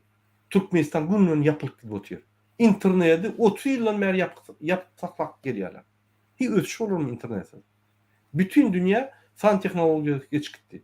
Bular indi halky mundan beter garanka salmak üçin öz kijijik internetini döredip şo ýerde ýa awtorizowany saytlar goýup Türkmenistana bütün dünýä informasiýasynyň bir kiçik bölegini gökülip diňe propagandasyny gara täze watan programasyny internetde urýar. Hani ösüş? Hani mana bir düşündürün. Kim rejim gollayan yallaklar bar bolsa, aydın bana, hani ösüş? Nirde ösüş var? Häzirki ösüşler, ay biz 90-njy ýyllarda beýle ýaşamyzokdyk. Oho, garadağım, bütün dünýä ösdi. Türkmenistanım elementarna hiç tad etmese de ösýär sebäbi, öň sen 90-njy ýyllarda näme Mercedes sürýärdi? Käbirlerine ýanky klima ýokdy. Häzir hemme Mercedeslerde klima bar. Sebäbi derece galdy. Senin ulanyan instrumentlaryň başga döwletlerde, azat döwletlerde gurnulan instrumentlaryň ýa-ni mehanizmlaryň üstü. Ine ol sana bagly ýa. O sen östürmedin. Türkmenistan östürmedi onu. Türkmenistan ýöne satyn almış onu. Şoň üçin Türkmenistan ösenok. Hani özü öndürýän bir zatlar. Nanotehnologiýadan, san tehnologiýadan. Hani näme öndürýär? Aýdyň. Hani injener teknik kadrlar barmy? Ýok. Siýasatçylar barmy? Güýçli. Ýok. Ykdysadçylar barmy? Güýçli. Ýok. Finansistler barmy? Güýçli. Ýok. Fondowy rynek barmy? Ýok. Finansawy rynek barmy? Ýok. Şol 90-njy ýyllardaky birja başga zat ýok. Birjaň bir 30-40 görnüşi bar. Biz şol towary sırýywoy birja başga ýok. Towarny sırýywoy. Biz başga döwletleriň sırýywoy predatory. Yani başka devletlerin çiğ mal devleti. Utanç. Yine devam edelim. İndik sonra yine Karacavatır veriyor. Halkı aç, garip, ılımsız ve gözlerini yapık saklamak näme ve kime bähritli? Musa? Ondan hem sorulara cevap verdik. Diňe şol ýokada oturan diktatora onga gapdandaky şoň hasabyny imitlenip ýören adamlara nähir bähbitlidir. Başga hiç kime bähbit ýok. Bu Türkmen halkyna da, Türkmen halkynyň geljeğine ýalny çağlara da bähbit ýok. Buňa yalan umyt bilen özüni aldamak, oturup su içip garnym doýar güýçlenlerim diýip özüni aldamak da. Doğru. Muňa bir ýöneköy misal bilen düşünip bolýan. Ine misal üçin bir bandit. Ol hökman sen talamaly, talamasa ýaşa bilen. Ine şu ýaly Berdimuhammedow dogan anlaşylan banditler. Halky talamasa ýaşap bilmeder o. Olar üçin Ferrari sürmäni, 15 minläp ýa her restorana pully goýmany, bir topar bikançylyk etmäni. Diýmek şolar näçe güýçlense, şonça biz aç garyp ýaşar. Bizim aç garyp ýaşamakmyny diňe şonuň bähbitli. Ýöneköy misal. Indi başga bir soru geldi internetden. Murada Fehri diýen bir türkmen watandaşymyz sana Gafurow hakynda da bir video süjet goýay diýip şoňa garaşýar diýip bellädi. Men boýnalamak onu edernik sebäbi biz täze Türkmenistan, ýagny Türkmenistan döwleti 1991-nji ýylda dören Türkmenistan döwletiň täze taryhyny beýan edýär. Ondan öň taryha bir geçen doňtek wagt ýok.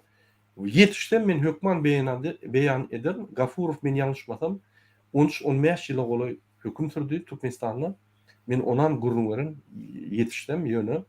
Näçe men Niyaz bolýan, Niyazow Türkmenistanyň diktaturasynyň häzirki erwet durmuşynyň arxitektory, ýani gurnak giden adam. Şoň üçin men şu 91-nji 90-njy ýyllardan alyp şu neçeli nime beýan edýän sebäbi bu täze Türkmenistan häzirki şu konstitusiýaň döwletiniň ýani taryhy. Öňkü Sovet Soýuzynyň taryhy ol öňkü konstitusiýa, öňkü döwlet. Men onu beýan edemok. Ýöne täwagt kiçik misallar getirýän. Ona wagtymyz bolsa biz hökman aýdyp geçersek, o Türkmenistanyň taryhy. Indik soru Murada diýenlerine goşulamak diýen, ähli halk garşy diýip ses berse, mugallimlaram hiç ses ogurlamasa, ýene de 99% ses alar. Çünki saýlaw edarasy ýok diýär. Ýadyňyzda bolsa men tanqid etdim, ýani mugallimlary, medeniýet işgärler. Ministерство образования, medeniýet ministrligini, men häkimlikde işleyen adamlar, şol ýani saýlawlary geçirýän adamlar ýerlerde, ýa şolary tanqid etdim. Şolaryň elleri bilen, şolaryň ýani istekleri bilen, ýa mejbur ýagdaýlar bilen şu sesler ogurlanýar. Ýani şoň üçin biz 5 ýylda bir gerek yuridik tarapyndan administrativne hemme daha çalışıp bilýär. Hiç protesta çykmak.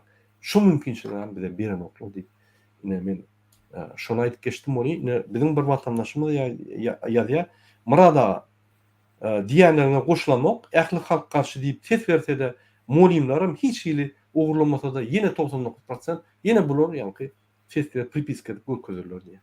Siz näme pikir edýäňiz? Sebäbi saýlaw edarasy ýok diýip aýdýar.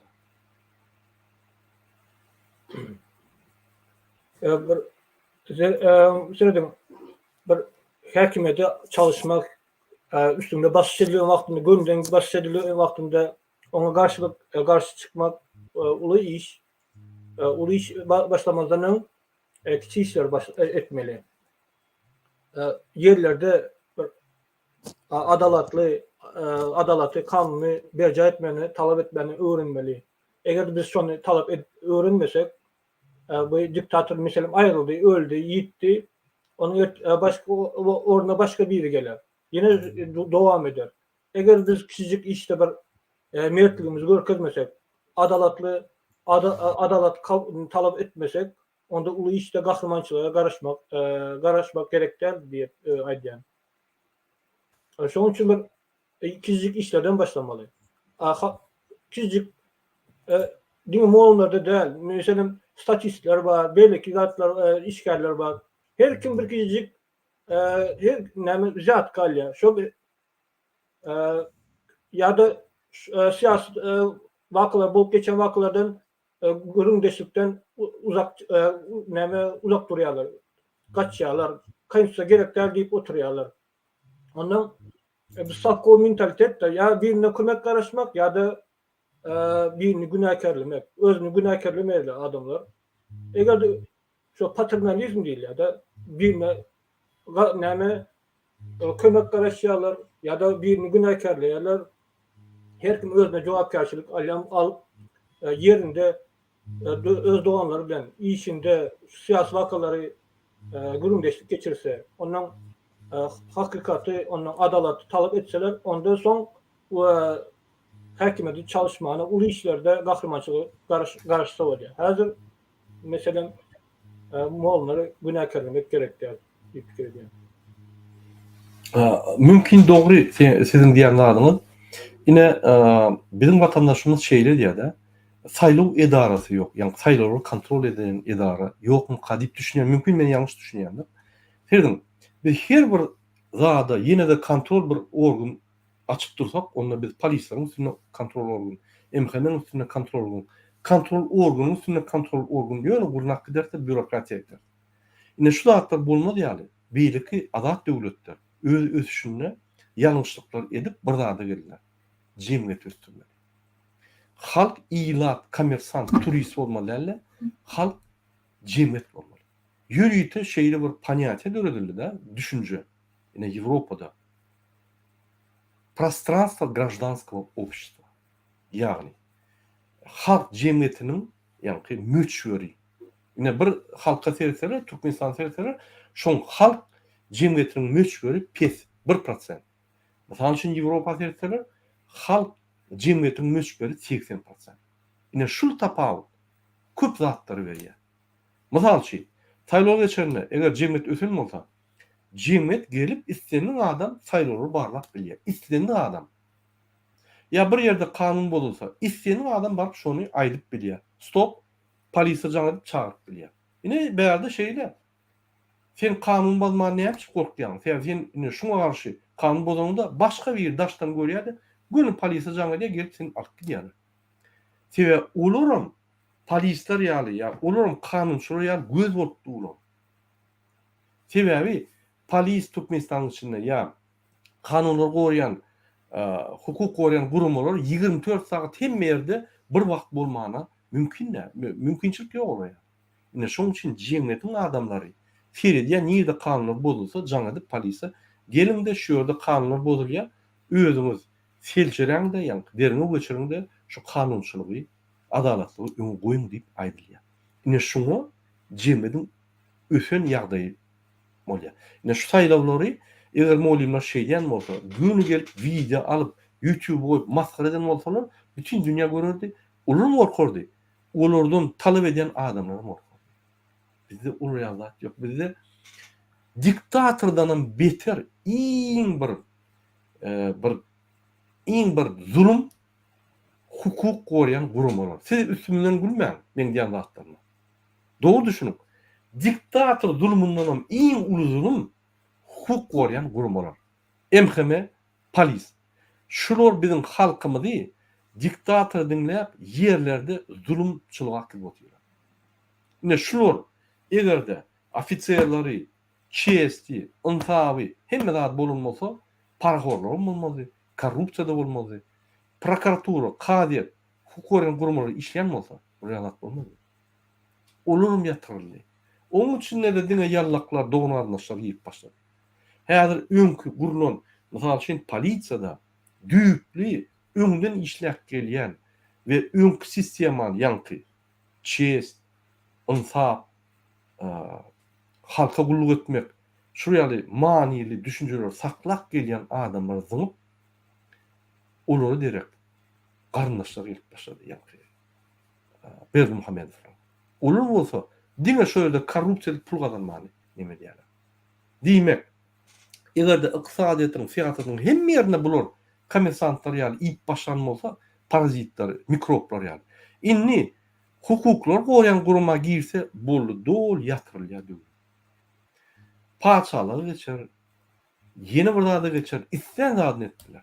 İsten adamın üstünden gülüp bilerler, isten adam basıp bilerler, isten gıyızı alıp zorlap bilerler.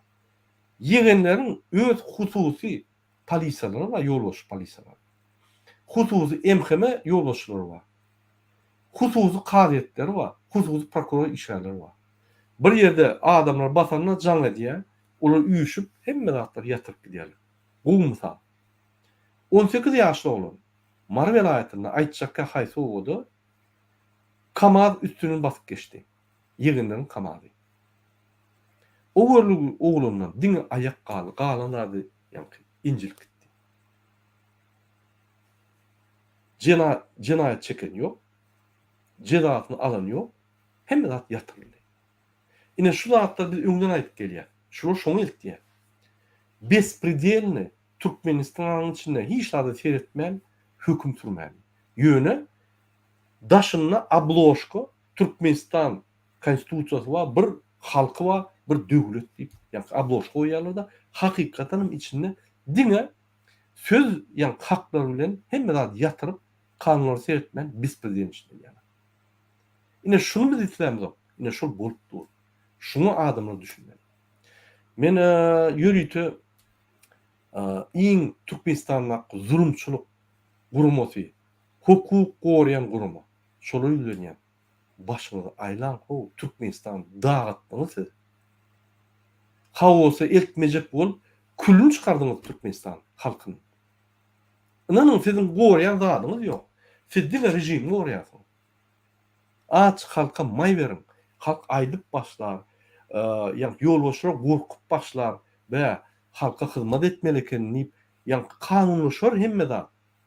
Siz şu kanunlaşma diýäli, özüňiz korrupsiýa diýäňiz, kanunlar işleme diýäli, halka garşy görüşýäňiz. O bir kelle sığjak zat. Mene şeýle pikir edýär. Mümkin men ýalňyş ýandyrym, Musa. Doğru. Şoňsam Türkmenistan'da kontrol organlardan üstünden köpüli diňe çynownik bolupdy da kontrol organı üstünde kontrol organ iş gatlagy has spesial kaldı. Diňe kontrol üstünde kontrol. Şoň üçin raýat jemgyçiligini östürmeli. Adamlaryň hakykat näme, adalet näme, konstitusiýa näme düşünmek gerek. Şol zatla prinsipler saklamasaň döwlet darajakdygyny, döwlet kürejakdygyny düşünmek gerek. Kiçik işte. Ondan sonra ulu işte bir özgürlük garaşmalı. Häkimet çalışmalı mı? Velayet häkimeti mi çalışmalı mı? Onda garaşmalı. Doğru. Musa ine soňky soraw gurulma delse eýen bir saat oturun. Hormatly vatandaşlar, pikir etmeň biz konstitusiýa diýär.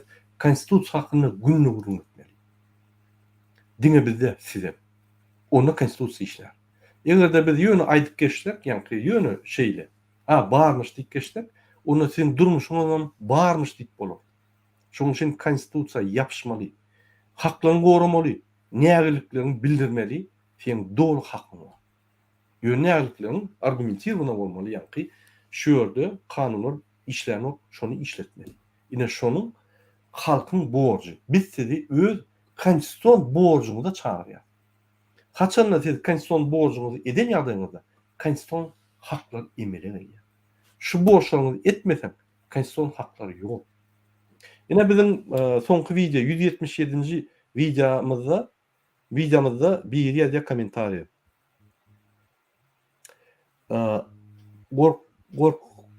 Gorkutan ýazýar.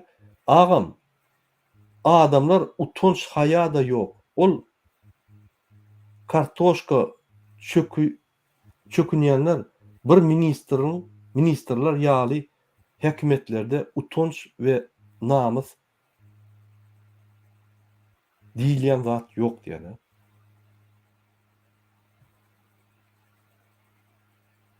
Ol diýär, ýa-ni hökümetdäki işleýän ministrlerde utanç namys galmady diýerler. Biz nira barýar. Egerde Türkmenistany bütün dünýäde yüzünü görkezýän adamlar, ýagni Türkmen halkynyň öňüne çykyp, bütün dünýäde argatnaş gurýan adamlar öz yüzlerini şeýle görkezýän bolsa, binamyz, wyjdansyz, onda biz nira barýar diýerler. Mysal hökmünde Serdin Raşid Meredow eçkijinge bir uzun adam bolup bir gurulýan zadyny bir diplomat, näçe ýyldan bäri vitse-premier diplomat, diplomatiýanyň ýol boşdy, pasport biznes etdi. Türkmen halkyny talap ýör. Häzir Türkmenistanyň ýa-ni döwletine iň ýakyn adam Gurbanuly bilen Serdara vitse-premier Raşid Meredow. Bu näme diýär? Şu günle oturup pikir edýär, halky näil mundan beter gyzyp bolar diýip variant tapyp ylgap baryp aýdýar. Şeýtmeli diýip olar ikisem samsagyň berenýär, bolýar, beýleki ministrlaryň şoň ýerden gitmeli bolýar. Şu ýa bular işini gidirmeli ýaly. Bir türkmenler, men nasionalistä, ýöne gaharym gelýär. Sen türkmenler bolsaň, sen gaýtyp beter Türkmenistany goramaly. Sebäbi türkmen halky sana ynanyp wezipä berdi. Bu bolsa haramzada. Pasport biznesini ýöredýär, ortadan bilen hyzmatlaşyk edip, şol iki sany samsaklary tutturup, ýa-ni ortadan üstü bilen Türkmenistany zaklap etjek bolýar. Ol iki sany samsagy muňa ynanyp, Türkmenistanyň halkyny külüp ýörler. Ine şu ýaly Türkmenistanyň ýolbaşçylygyny işleýän wyjdansyz, namysyz adamlar Türkmenistan nire eltirdik pikir edýär. Awra. Bartdur. Ütküşlat ýok. Sen näme pikir edýäň Musa? Şu ýaly adamlar näçe hökümet ýolbaşçysy, eger Serdar, gowy adam häzir tüwelime, ine gowy kararlar başlady. Näçe şu ýaly wyjdansyz, namysyz Türkmen halkyna garşy adamlary ýanyna saklaýar. Näme pikir edýäň? Atrasatın selekçi de özlerine amatlı, özünün akıllı, başarıcı, vatansever adamları saklamak hiç onlara dengelmeye sebebi. Size ayttınız, başını götüren adam, vatansever adam, akıllı adam, payhaslı adam olsa derhal yoluna çıkıyorlar.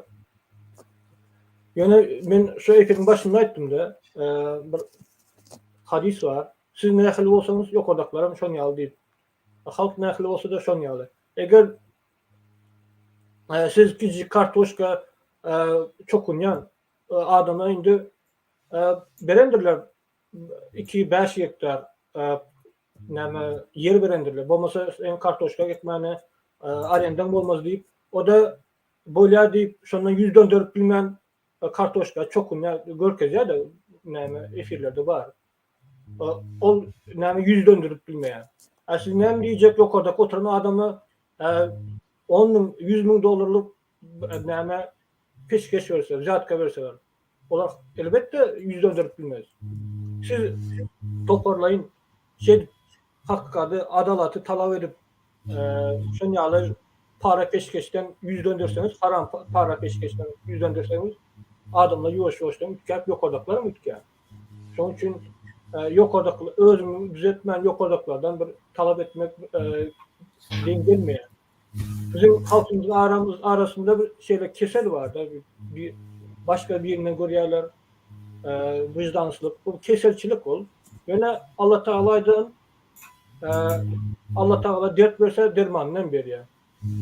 Ol fizik hem metafizik tarapdan näme tefsir etse bolýar. Şoň üçin men şol din tarapdan zat interpretasiya berýän. Biz adalatly prinsipler saklamasak, resmdarlyk bolmasa birimize, näme goňuşundan goramasak, onda zat bolmaýar. Ýokardaklardan garaşmaly däl diýip pikir edýän. Bolýar. Sag bolun. Musa, bizim wagtymyz eýem çäkli, dolup barýar. Ine soňky kommentariýatyny men okat berin. Murad aga beýlede adamlara esasan hökümet işgärlerine utanç, haya, ar namys, wyjdan diýen zat ýok. Hökümet nädip beýle mal boldy? Ýankaýdy şunu diýäli. Egerde halk maly öwrenmoklar, hökümetdäki işleýänler halkdan çykýandy. Hunun mal bolýar. Onun wyjdany, namasy, patriotizm, watançylygy ýitip gidýär. Ol anekdot bar.